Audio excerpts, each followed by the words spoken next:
Innallaha la yaqbidul ilma intiza'an.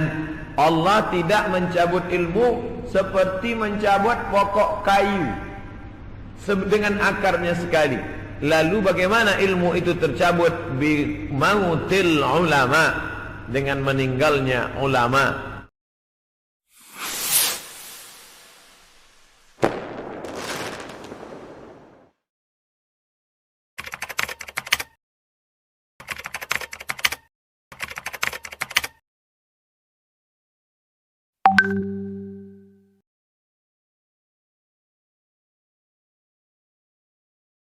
Diriwayatkan oleh Abdurrahman ibnu Sakhar ad-Dawsi, atau biasa dikenali dengan nama Abu Hurairah radhiyallahu an.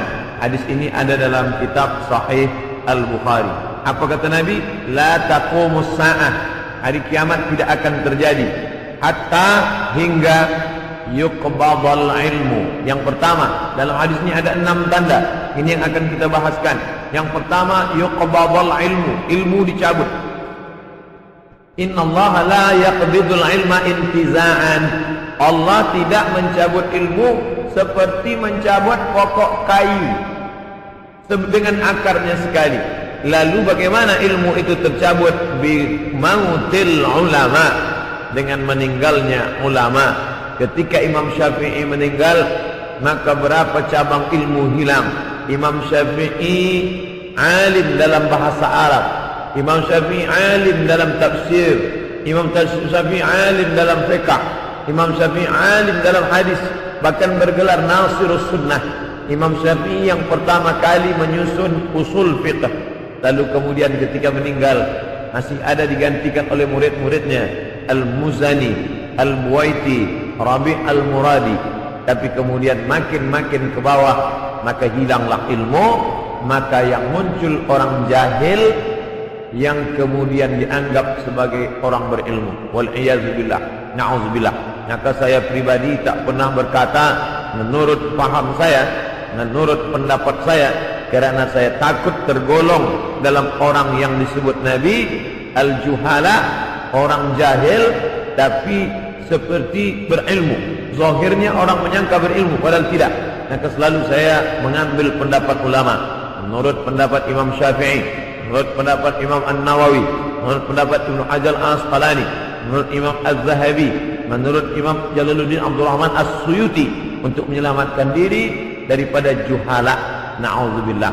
Maka nanti kata Nabi SAW, sebelum hari kiamat bermunculanlah juhala karena pandai berbicara, karena berpakaian ulama. Al-juhala yalbisuna libasal ulama, orang jahil tapi memakai pakaian ulama, pandai berbicara, lalu orang menyangka dia alim, padahal dia tak lebih daripada orang dhalla wa adalla, sesat dan menyesatkan.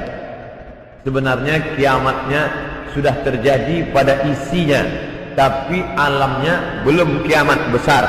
Maka kata ucapan Nabi SAW dalam suatu hadis, idza wussidal amru ila ghairi ahlihi, bila diberikan suatu perkara bukan kepada ahlinya, bukan kepada orang yang faham, fantaziris sa'ah, maka tunggulah kiamat.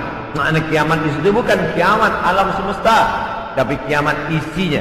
Bila pembinaan masjid ini diberikan kepada orang yang tidak pakar, tidak memiliki kepakaran pada bidang itu, fantaziris sa'ah, maka tunggulah sa'ah, kiamat, hari kiamat. Makna kiamat di situ bukanlah kiamat alamnya, tapi isinya sudah kiamat. Begitu juga dengan ucapan Nabi tentang masalah idza waqa'a ala ahadikumul qiyamah, bila terjadi kiamat pada salah seorang kamu, wa fi yadihi fasilah, di tangannya ada anak korma, falyaghrisha, tanamlah, karena dia akan menanam itu, lalu kemudian dia mati.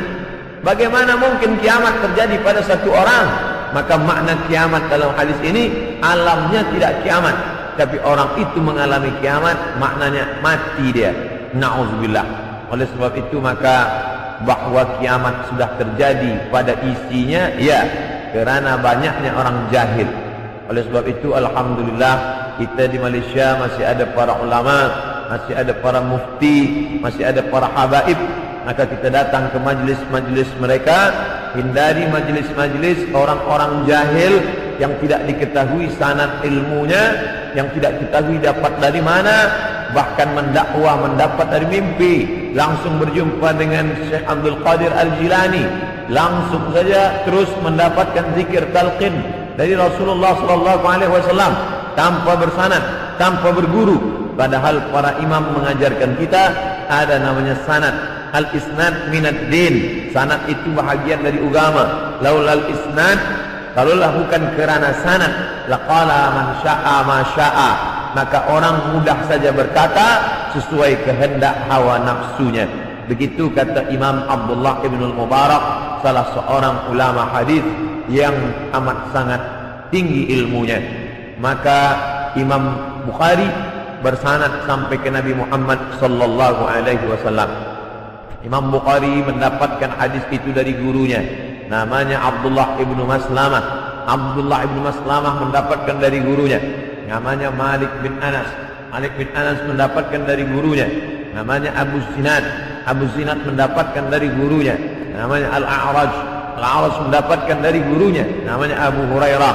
Abu Hurairah mendapatkan dari gurunya, namanya Sayyidina wa Maulana Muhammad sallallahu alaihi wasallam. Dan di antara sanad itu mesti diteliti pula, orang ini mestilah adil. Makna adil menjauhi dosa besar, menghindari dosa kecil. Lawan daripada kata adil adalah fasik. Wallahu la yahdil qaumal fasiqin. Allah tak berikan hidayah kepada orang yang fasik. Adapun orang yang adil tapi dia tidak dhabit, tidak kuat ingatannya, maka dia juga tidak layak diambil ilmu daripadanya.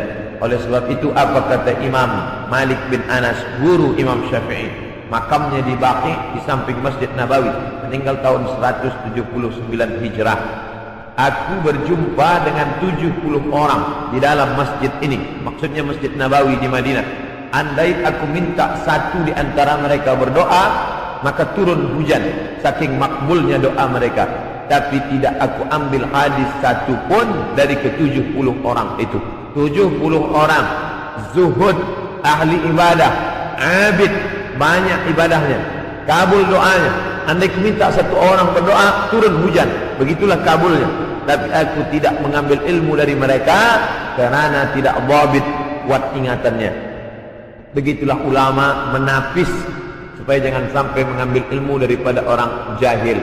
Kerana di antara tanda kiamat adalah yuqbadul ilmu, bahwa ilmu dicabut Allah subhanahu wa ta'ala.